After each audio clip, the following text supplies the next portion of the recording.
Oi pessoal, bom dia, boa tarde, boa noite, não sei que horas vocês estão vendo esse vídeo, mas meu nome é Vivian Rezende, eu sou a monitora de microbiologia desse semestre, junto com a Camila, com a Lívia e com a Esther, e hoje eu vou fazer uma aulinha sobre bactérias gram-negativas. Vai ser uma aulinha que eu vou usar a minha lousa também. Vou falar um pouco sobre coloração de gram, a importância dela na clínica, falar sobre algumas doenças principais gram-negativas. Eu espero que vocês gostem do vídeo, espero que o semestre esteja sendo divertido. E qualquer dúvida que vocês tiverem, pode me chamar ou pode chamar qualquer uma das monitoras, tá bom? O cenário não é dos melhores, eu estou na sala da minha casa, mas tem algumas decorações, tem algumas coisinhas, mas o foco é aqui na lousa. E vamos começar falando sobre coloração de gram e os seus princípios. Eu vou explicar um pouco, coloco na lousa, faço uma pausinha e eu espero que desse jeito funcione. Se alguém tiver alguma sugestão, se alguém tiver alguma dúvida novamente, pode me mandar ou pode chamar alguma das monitoras, como vocês se sentirem melhor, ou podem me chamar pessoalmente na faculdade também, tá bom? Então, pessoal, fiz uma lousinha sobre passo a passo da coloração de gram. O primeiro passo que nós fazemos, que a gente faz, não tô sabendo falar, vocês estão percebendo, mas enfim. O primeiro passo, geralmente, é fixar o esfregaço bacteriano na lâmina. Como que a gente faz isso? A Di já deve ter explicado, não sei se vocês já tiveram essa aula, mas eu explico de novo. Você pega a cepa bacteriana, inocula na lâmina e você vai passar lentamente no fogo, no caso no bico de Bunsen. E você vai fixando até você ver que ficou meio que um aspecto bem sequinho mesmo, que a bactéria fixou na lâmina. No segundo passo, nós temos adicionar violeta genciana. A violeta genciana, ela vai curar principalmente as bactérias gram-positivas. Por quê? As bactérias gram-negativas têm uma parede menos espessa, então mais pra frente, quando eu falar do passo do álcool, ela vai descolorir a violeta genciana e as bactérias gram-negativas vão ficar descoloridas, preparadas para receber a fucsina, que é o pigmento rosa, dá aquela cor característica para as gram-negativas. Então, voltando aqui, primeiro passo, fixar e esfregar as bacterias na lâmina. O segundo, adicionar a violeta genciana. O terceiro passo é adicionar o Lugol, também conhecido como iodo, mas a gente chama de Lugol, que é mais bonitinho, né? O Lugol. Em quarto passo, nós vamos lavar. Geralmente você passa uma aguinha, não precisa dar a sua vida ali como se estivesse lavando sua roupa, mas você dá uma lavada. O quinto passo é adicionar o álcool, justamente para poder descolorir essas bactérias gram-negativas. O sétimo passo, lavar de novo, então você passa o álcool e lava de novo.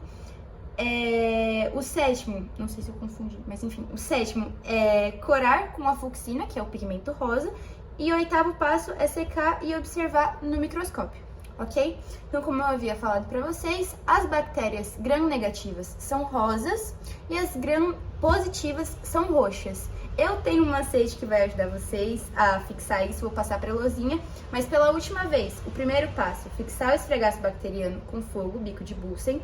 O segundo, adicionar a violeta genciana. Terceiro, Lugol. Quarto, lavar. Quinto passo é o álcool, para descolorir as bactérias gram-negativas. O sexto, lavar de novo. O sétimo, corar com fucsina. E o oitavo passo e último é você secar bem delicadamente a lâmina e olhar no microscópio, ok? Para você secar a lâmina, geralmente você pega um papel, aqueles que eles disponibilizam no laboratório, e passa bem delicadamente, porque se você esfregar, vai acabar com todo meu Deus, sua coloração de gram. Então você vai lá bem devagarzinho, até ele ficar um chuchu de top, e aí você olha no microscópio. Agora vamos, antes de começar a falar das gram-negativas, falar um pouco sobre como se diferencia gram-positiva e gram-negativa. Bom, pessoal, voltei aqui com uma lousinha de gram-positivo versus gram-negativa. E o macete que eu tenho pra explicar pra vocês é o seguinte. Eu vi isso um dia num post no Instagram, eu fiquei com isso na cabeça, eu sinto que eu preciso passar esse conhecimento. As bactérias gram-positivas, ou gram-positivo, nós temos os Staphylococcus, Streptococcus, Enterococcus, Clostridium, Bacillus no caso. E eu marquei que as gram-positivas ou gram-negativas são meninos. Por que são meninos? Staphylococcus, Streptococcus, Enterococcus, Clostridium, diferente das gram-negativas que temos Salmonella, Escherichia, Yersinia, Listeria, uma coisa bem girly girls aí. Meu Deus, tô brincando, mas eu consigo diferenciar desse jeito. É claro que essa regra não vale para todos, mas nas aulas que nós vamos fazer, no caso essa principalmente que é de gram negativa, nós vamos trabalhar com esses 3 principais patógenos, que é a Salmonella, Escherichia e a Yersinia. Então, eu vou falar um pouco sobre essas 3 a seguir nos próximos capítulos, no caso, daqui a alguns minutos, ou alguns segundos, não sei. E as gram-positivas eu vou deixar pro próximo vídeo, que vai ser a aula 2. Mas guardem isso, caso dê um branco. Ai, meu Deus, gram-positivo, gram-negativo. E pra ver na coloração de gram, lembra que a negativa tenta assimilar com vermelho, que ali é uma cor meio avermelhada, e a positiva é só roxo mesmo. Mas a negativa é vermelhinha, então a gente marca por isso, tá bom? Mas, então, vamos começar falando sobre a salmonela. Pessoal, estamos de volta com a salmonela. Fiz uma coisa bem... Não sei, gente, eu tô meio tímida ainda. É a primeira vez que eu gravo vídeo pra monitoria ou pra alguma coisa do tipo. Geralmente eu gravo pros meus amigos, então tem muitas piadinhas. E aqui é um vídeo mais sério, mas eu tento manter o senso de humor. Então, começando pela salmonela, que é uma bactéria gram-negativa. E acho bom constar que as bactérias gram-negativas, no laboratório, elas se desenvolvem melhor no agar maconchi. Então, salmonela, gram-negativa, agar maconchi, ok? Então, ela é uma bactéria gram-negativa, ela pode ser aeróbia ou anaeróbia facultativa, ou seja, ela pode viver na ausência de oxigênio ou na presença de oxigênio, ou ela pode ficar migrando, ela não tem preferência igual o Clostridium, que é anaeróbio estrito, ou seja, ele só fica sem a presença do oxigênio. E onde que a gente encontra a salmonela? É uma doença, é uma zoonose no caso, é uma doença transmitida dos animais para os humanos. E nós encontramos ela em carcaças, em ovos, principalmente não, majoritariamente em aves, mas também já foi inoculado a salmonela de répteis, porque é uma bactéria que fica no solo, então os répteis acabam, vai lá, uma cobra se rasteja, a tartaruga, e acaba ficando no casco ou na própria pele, nas escamas, enfim. Mas é mais comum, principalmente em ovos crus, no caso. Então, quando você for quebrar o ovo, que eu sei que você faz isso, você vai quebrar o ovo na pia, e você deixa cair umas partes do ovo assim pela sua pia. Aí depois você dá uma passadinha de mão, ou passa um paninho de prato. Se esse ovo, eu não tô conseguindo falar! Se esse ovo tiver contaminado com a salmonela, você meio que não deu muita sorte, porque é uma bactéria muito resistente no nosso organismo, só que aí na hora de inocular, esse pH não me apetece, esse pH eu não gosto, essa temperatura eu não gosto, mas na gente é uma beleza, né, causa uma desinteria que só, nunca tive, mas um dos sinais clínicos é esse. Então, toma cuidado, você fala pra sua mãe, fala pro seu pai, pro seu avô, enfim, pro seu colega de quarto da faculdade, que não é pra lavar frango na pia, não é pra quebrar o ovo, deixar cair na sua cozinha inteira e depois eu passo um paninho, porque é uma bactéria ultra mega resistente no ambiente, só com uma esterilização muito forte você consegue combater, às vezes com uma vassoura de fogo. Me perdoem o barulho, tá? É que eu moro meio perto da rua, enfim. Então, tomem cuidado com essa zoonose, ela é de extrema importância. E os sinais clínicos nós temos diarreia e uma inflamação intestinal que pode levar à necrose, pra vocês verem de tão virulenta, de tão patogênica que ela é. Ela é muito perigosa, né? Acho que não tem outro nome. Ela é extremamente perigosa, uma gram-negativa, e prolifera bem a Garmaconch, mas no pH, na temperatura, blá blá blá que ela quiser, porque deixa ela, né?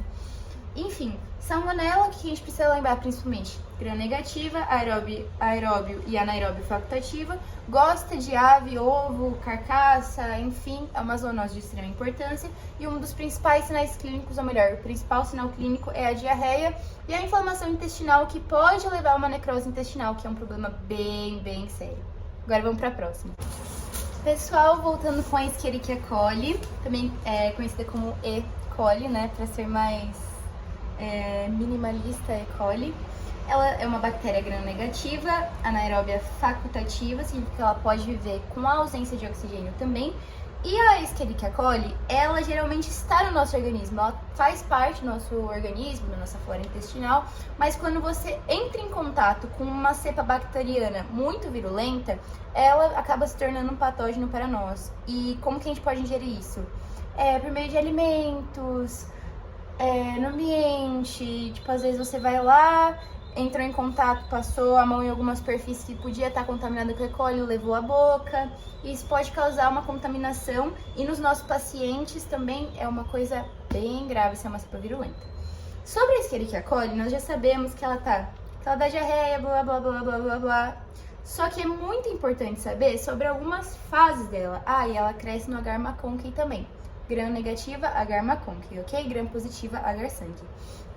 E antes de eu falar um pouco sobre esses estágios dela, eu acho importante falar sobre o uso de antibiótico. Primeiro, o uso de antibiótico desgovernado ou sem realmente uma clínica necessária, ele pode gerar resistência. Isso é um problema muito sério em UTIs, tanto de humanos quanto na nossa veterinária. Então, saibam usar os antibióticos da maneira correta, quando vocês forem atuar, quando forem ser clínicos, porque isso é uma questão de saúde pública. E se não tiver mais antibiótico que resolva, até descobrir outro antibiótico, se descobrir outro antibiótico, então vamos ser racionais em questão ao uso dos antibióticos. E também é muito importante saber a diferença entre bactericida e bacteriostático. Meu Deus, Vivi, o que é isso? O que é isso? Explica. Calma. Mas um bactericida, por exemplo, um antibiótico bactericida, ele mata a bactéria, certo? Vivi, nossa, que bom, ele mata a bactéria. Perfeito, então. Mas aí que vem o problema, gente. As bactérias gram-negativas, elas possuem essa parede de lipopolissacarídeos, e quando o contato, às vezes, o bactericida vai lá, mata essa bactéria gram-negativa e ela pode acabar levando o nosso paciente, até mesmo a gente, a um choque endotóxico, que é quando essa parede de lipopolissacarídeos, ela acaba, entrando na corrente sanguínea e nos leva a um choque, porque ela é extremamente tóxica para o nosso organismo e do nosso paciente também. E o bacteriostático, ele para a multiplicação da bactéria.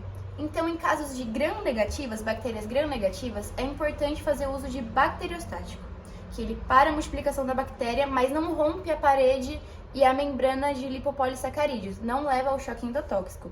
Já nas bactérias positivas, que é o tema da outra aula, é interessante usar o bactericida porque ela não tem essa parede de lipopolissacarídeos, do LPS. Beleza? Agora, voltando para nossa aula, vamos falar sobre os 4 estágios da Escherichia coli no nosso organismo, ou dependendo da cepa, pode ser um, pode ser outro, pode ser, às vezes, intermediário, mas vamos falar um pouquinho sobre elas. O ETEC, o ETEC, é uma diarreia aquosa, mas não sanguinolenta. Então, essa é uma das fases que já é grave, né? Porque a diarreia leva o nosso paciente à desidratação e ele pode ter um choque hipovolêmico pela falta de volume, ok? Também é um problema, é importante ficar atento a todas elas, mas vamos dar menos grave para mais grave, se a gente pode falar assim. Então, a ETEC é uma diarreia aquosa sem sangue, ok? A EPEC, também conhecida como EPEC, é uma diarreia sem sangue, mas tem um maior grau de desidratação. Ou seja, na primeira fase ele já está com uma diarreia forte. Só que na segunda fase continua essa diarreia e não para, ok? Então ele está perdendo muito líquido, está perdendo muito volume, muito plasma, enfim, nada bom. Nada bom. A gente fala que é menos grave, mas também é grave. A terceira fase, que é o EIEC, também conhecido como EIC, a gente pode chamar de EIC, eu acho. É um nome meio ser humano, né? EIC, sei lá. E, eu tenho um amigo que chama EIC. Tá, voltando. Na EIEC, nós temos as fezes com sangue. Então, é uma diarreia com a presença de sangue. Vocês percebem que vai piorando, né? O pobre coitado não tem descanso. Então, vamos do começo. ETEC, diarreia aquosa sem sangue. EPEC, diarreia sem sangue, mas com muito volume. EIC é uma diarreia com fezes com sangue. E a EREC, que é a pior. É o pior. Vocês que são bons de inglês, lembra de hell, talvez, com esse HE? Que hell é tipo assim, o pior, o inferno onde você podia estar. Eu tento associar dessa maneira pra ficar menos complexa, mas é uma diarreia muito aquosa e bem sanguinolenta. Junto com esse último estágio, pode vir acompanhando no nosso paciente uma dor abdominal muito intensa e uma cólica muito intensa, porque a bactéria está detonando o intestino dele, está detonando tudo, fazendo causar essa diarreia sanguinolenta e com muito volume aquosa. É o pior. Então, se for para tentar ajudar, TPIH, que são os estágios. ETEC, EPEC, EIC e EREC, ok? Então, sobre Escherichia coli, essa é uma das principais coisas. Lembrem do agar conqui para gram-negativas, agar conqui. Vou ficar perseguindo vocês. Mas, bora pra próxima. A próxima nós vamos falar sobre Yersinia, ok? E vou fazer a menção honrosa à Leptospira e também ao Helicobacter, porque eles são gram-negativos de muita importância também. Pessoal, vamos falar sobre a Yersinia, também conhecido como Yersinia pestis, peste bubônica. Então é importante falar sobre a Yersinia, que ela é uma bactéria extremamente perigosa. Felizmente, hoje em dia, os casos são, tipo assim, tá quase erradicado. A gente não pode falar que tá quase, porque ainda temos alguns casos. Mas foi uma coisa de pandemia global, uma coisa muito intensa, e ela é transmitida pela pulga do rato. Essa pulga é a Xenopsila cheops. No semestre que vem, parasita, vocês vão aprender sobre isso, gente. Uma beleza. Eu amo parasita, eu amo micro, por isso que eu estou aqui. Espero o semestre que vem estar dando aula de parasita pra vocês também. Mas o vetor é a Xenopsila cheops, também conhecido como a pulga do rato. Eles são coccobacillus, a maioria que eu falei agora é coccobacillus. Aí eu vou falar sobre Leptospira, sobre Helicobacter e vou falar também sobre... Vou dar uma coladinha, sobre a Borrelia burgdorferi também eu vou falar. Mas sobre ela é importante a gente saber o que ela causa, que é a peste bubônica. O vetor é a Xenopsila cheops, a pulga do rato. A gente sabe que a peste bubônica, ela causa necrose nos Vocês estão percebendo que eu tô conseguindo falar, né? Tô ficando nervosa. Necrose na parte distal dos membros, ou seja, na ponta dos dedos, nas extremidades, na ponta do nariz, por isso que usavam aquelas máscaras enormes de bico de pássaro, etc. Então, em extremidades, elas têm tropismo por tecido linfóide. O que é tropismo? Elas seguem ali a onda, só que elas gostam de tecido linfóide. Tipo, imagina que aqui tem uma comida que eu gosto muito e eu estou indo porque, meu Deus, eu gosto tanto dessa comida, ela me nutre tão bem, eu quero dar uma carona aqui, quero comer essas... Sei lá, que se eu falar uma comida que eu gosto, vocês vão falar, nossa, eu vou fechar o vídeo agora, que menina doida. Um pote de picles, tá? Infelizmente eu não vou conseguir esconder, eu comeria um pote de picles agora mesmo, gente, não tá fácil pra ninguém. Mas imagina que eu e um pote de picles e, tipo, eu estou indo ali porque, nossa, eu amo picles, enfim, eles gostam de tecido linfóide, que no caso são os linfonodos, sistema imune, etc. Eu não sei se vocês já tiveram isso em histologia, mas vocês vão lembrar do que eu estou falando. E ela é uma bactéria resistente a macrófagos e fagócitos. O que é macrófago e fagócito? São células que ajudam o nosso sistema imune, elas são células que meio que tentam acabar com os patógenos. Só que essa bactéria, ela é resistente, então meio que é bem complicado de você tratar, é bem complicado mesmo. Ela cresce majoritariamente em agar conqui, como sempre, sangue e agar chocolate. Por que a Yersinia gosta tanto dessas duas outras, tirando o agar conqui, que é meio padrão de gram-negativas? Porque o agar sangue e o agar chocolate são meios enriquecidos. E a Yersinia, ela gosta desses meios enriquecidos para se proliferar, ok? Então é importante sobre a Yersinia, ela transmite a peste bubônica, a pulga Xenopsila transmite a peste bubônica, Yersinia pestis, tem tropismo por tecido linfóide e é resistente a macrófagos e fagócitos, ok? Cresce majoritariamente agar conqui, sangue e chocolate, porque são meios enriquecidos, principalmente esses dois. Então agora vamos falar sobre Borrelia. Vamos falar sobre Borrelia. Pessoal, vamos falar sobre a Borrelia burgdorferi, que também é uma bactéria gram-negativa, só que essa bactéria gram-negativa, ela cora fraco com o gram. Então, se você tem algum paciente com suspeita de Borrelia, você manda ele fazer a sorologia. É outro tipo de teste e ele é mais... como que eu posso... Ele é mais específico, ele é mais direcionado. Então, por não corar muito bem com gram, é indicado fazer a sorologia. A importância clínica do gram vou falar meio avulso assim, mas é para você saber especificar o seu diagnóstico. Se você sabe qual bactéria que está presente no seu paciente, se é positiva, se é negativa, o quão patogênica ela está no seu paciente, a coloração de Gram, ela vai te mostrar, ó, tá acontecendo meio que isso, esse é o agente, então você vai conseguir direcionar o seu tratamento clínico. Por isso que ela é de muita importância mesmo na rotina da clínica veterinária e também na saúde humana, mas a gente tá, vamos nos orgulhar de onde nós estamos, né, veterinário divos total. Mas voltando, né, eu destoei um pouquinho mais sobre a Borrelia. Ela é uma bactéria gram-negativa que cora fraco com 1 gram. Então é importante fazer uma sorologia em animais suspeitos. E ela causa a famosa doença de Lyme. Vivi, mas como que ela causa essa doença de Lyme? Ela é transmitida por um carrapato que está com essa bactéria dentro dele. É o agente no vetor. Isso vocês vão entender melhor em parasita. Que tá meio conectado, né? Tô ficando cada vez mais feliz falando esses nomes, porque, enfim. E a doença de Lyme é transmitida pelo carrapato Ixodes ricinus, ok? O Ixodes, ele é muito comum em cervídeos, por isso que no Canadá, por exemplo, Estados Unidos, esses locais que tem muitos cervídeos, é mais comum casos de Borrelia e doença de Lyme. Tem muitos famosos que tem, um exemplo do Bieber, as Beliebers online aí, né?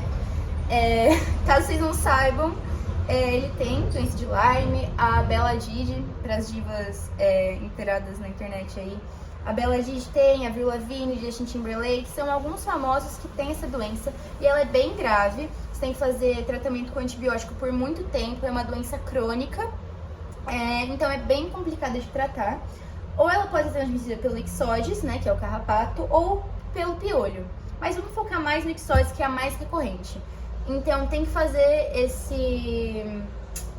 infusão de antibiótico por muito tempo, é uma doença crônica. E esse carrapato em específico, quando ele pica você e transmite a doença, ele causa um eritrema migratório.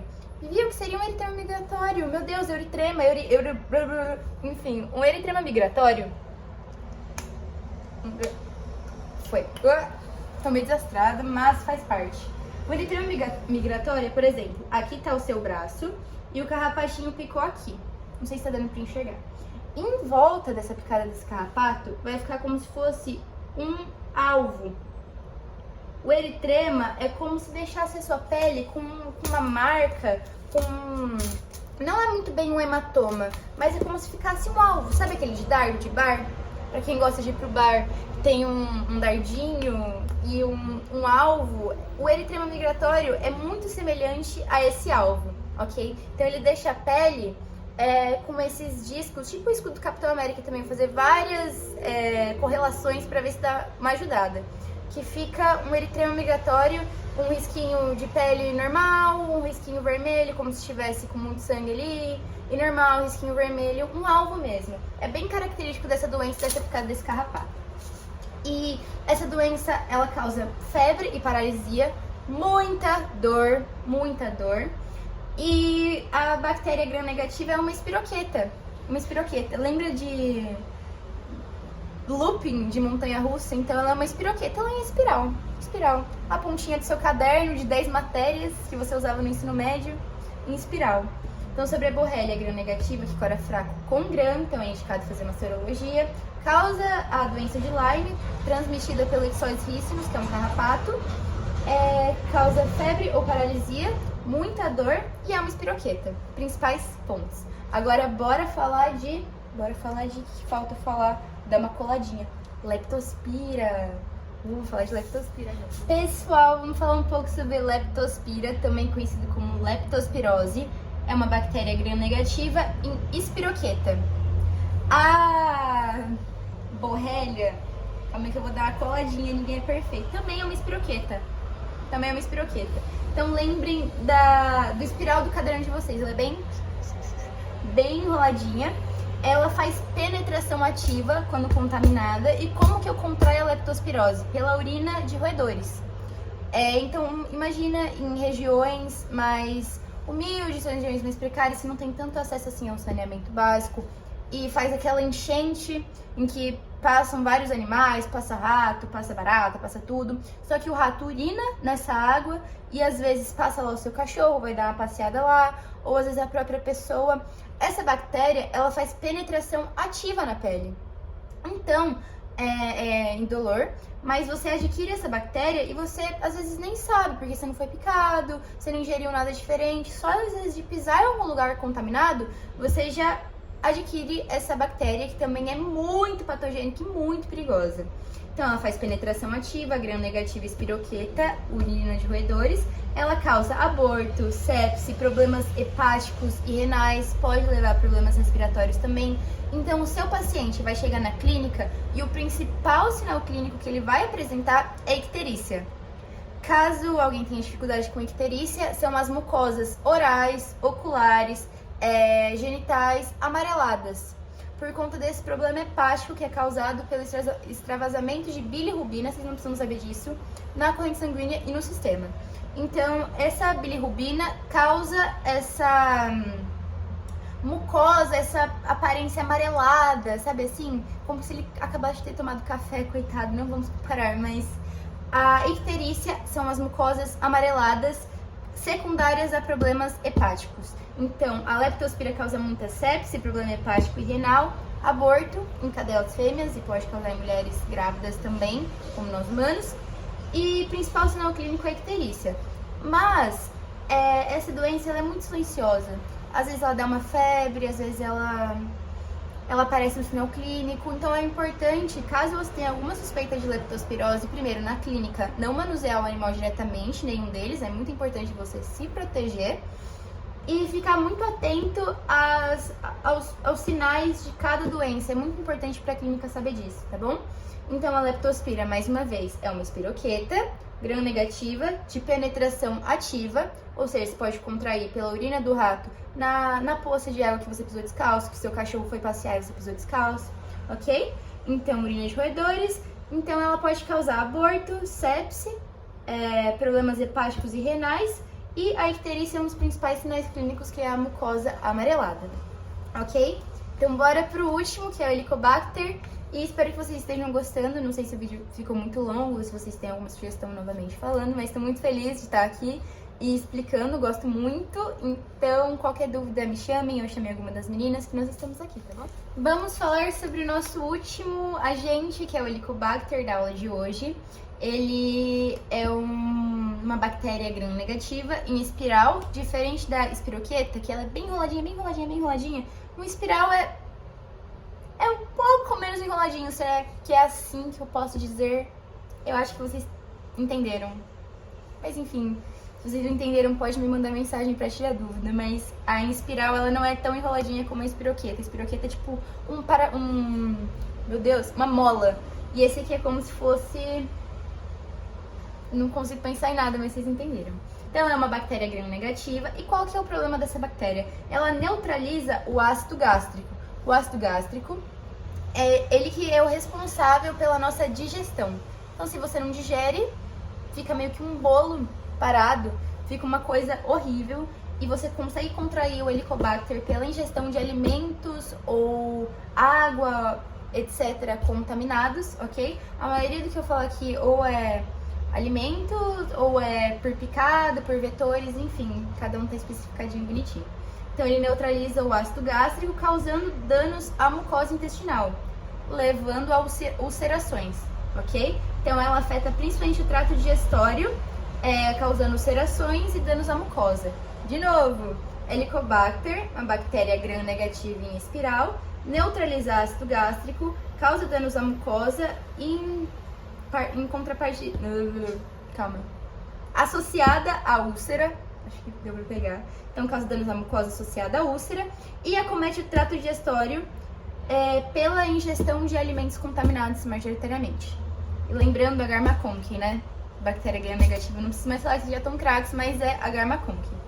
Então, é isso. Basicamente sobre Helicobacter. Vou voltar sem a luzinha pra me despedir de vocês. Bom, gente, esse foi o vídeo, essa foi a primeira aula sobre micro, falamos sobre bactérias gram-negativas. Espero que vocês tenham gostado. Nossa, parece que eu tô sendo meio blogueira, né? Mas estou muito feliz com essa monitoria, eu estou muito aberta para tirar dúvidas ou simplesmente para conversar sobre alguma coisa. Eu sei que o primeiro ano é meio conturbado, mas vocês vão sobreviver e vai ficar tudo bem. Então, qualquer dúvida pode me chamar. Eu tenho um Instagram para veterinária também, que é vet.vivi, com V-I-I-Vi. E eu faço alguns posts sobre algumas doenças, uma área de infecto que eu gosto muito. Então, se vocês às vezes precisarem de algum material mais desenhadinho, alguma coisa mais bonitinha, podem dar uma olhada se vocês sentirem à vontade. Qualquer dúvida pode me chamar. Chamem as meninas também, a Camis, a Lívia, a Esther. E qualquer dúvida, estou aqui. Esse é o primeiro vídeo da série de 3 e eu espero que vocês tenham gostado. Bons estudos, pessoal!